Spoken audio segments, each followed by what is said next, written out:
And welcome. Hi, how you doing? Today's reading is from a personal hero of mine, Calvin Miller. How do I explain my literary friendship with him? Well, it first began with me meeting the actual real Dr. Calvin Miller. He is a Baptist pastor from Fort Worth, Texas. And the context of that story was in 1995, I was finishing up the spring semester of my senior year at Biola University. That is Bible Institute of Los Angeles, no longer an institute, but a full-fledged university, and I was an English major.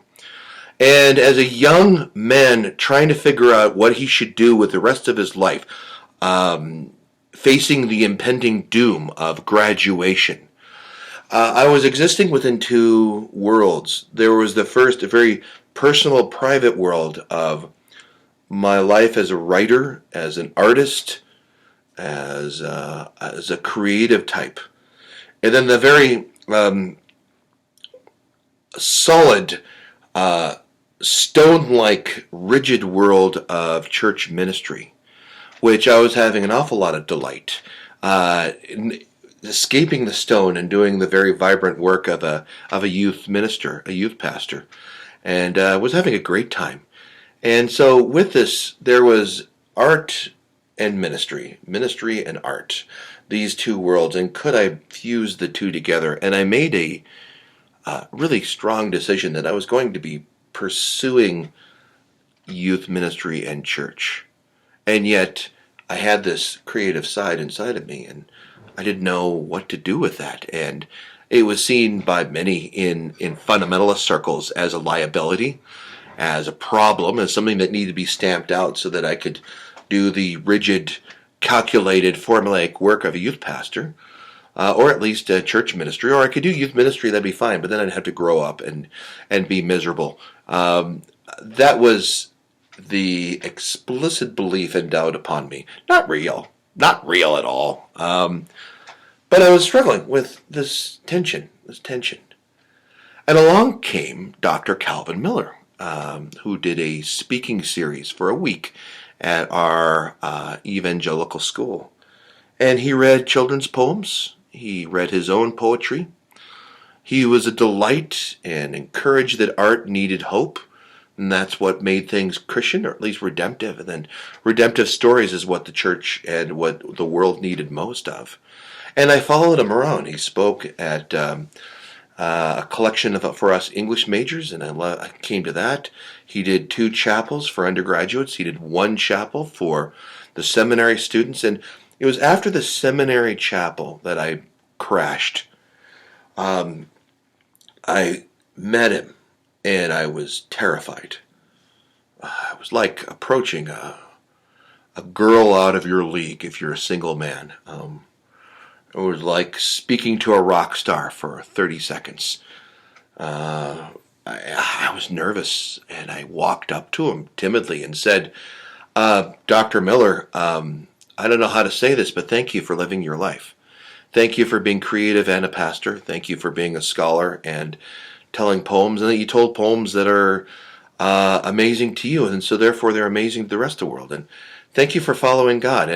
And I'm a storyteller, and I'm a church minister, and I wanted to see if it could be done, and you showed me that it could be. Thank you. And I hope I don't mean to be awkward, but I'm just thanking you for you being you. Thank you for being Dr. Miller.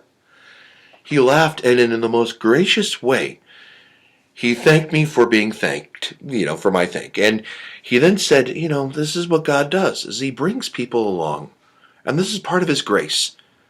Because he's telling you that you can be you, and you can follow me. And that he'll worry about the details. And I know this because he sent the same message to me.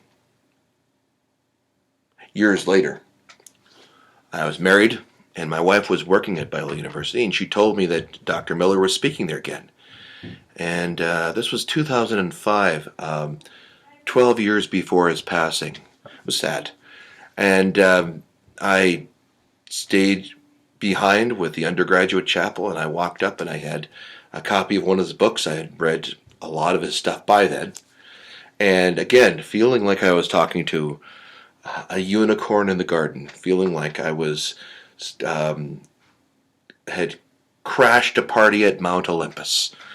I was nervous, and so I approached him and says, "Could I just have you sign a book?" I didn't tell him anything, this former story I told you. He sized me up like a gunfighter from Texas and smiled, took my book and says, "Oh, I love this cover. You've got a good edition." And then he wrote in it. This is what he wrote. "Eric," I told him my name. "Eric, how grateful I am for our common walk of grace. Calvin Miller, September 18th, 2000. Now, my wife thinks that's just a common signature of a book. Maybe. But in the scribbles, I see a little bit of a nudge from the Holy Spirit. Today's poem is short because the setup to it was quite long, unapologetically. And this is from his poem, The Form of a Servant. And with this, he talks about the hands of Jesus Christ. And I love this, and I'll just conclude with this poem. "It was his hands I noticed first. Big, tough, and weathered, hammer-gripping, sweating fists, quite used to driving nails into the rough and bronze. Blue bruised where once the iron missed. A hand's a thing of beauty in the eye of those whose vision trained can pierce the skin, to see the steel of sturdy bones laid white, and fragile tendons, filament and thin. I understand the riddle of the hand, how leathered calluses breeds tougher skin, hides tiny porcelain machines within.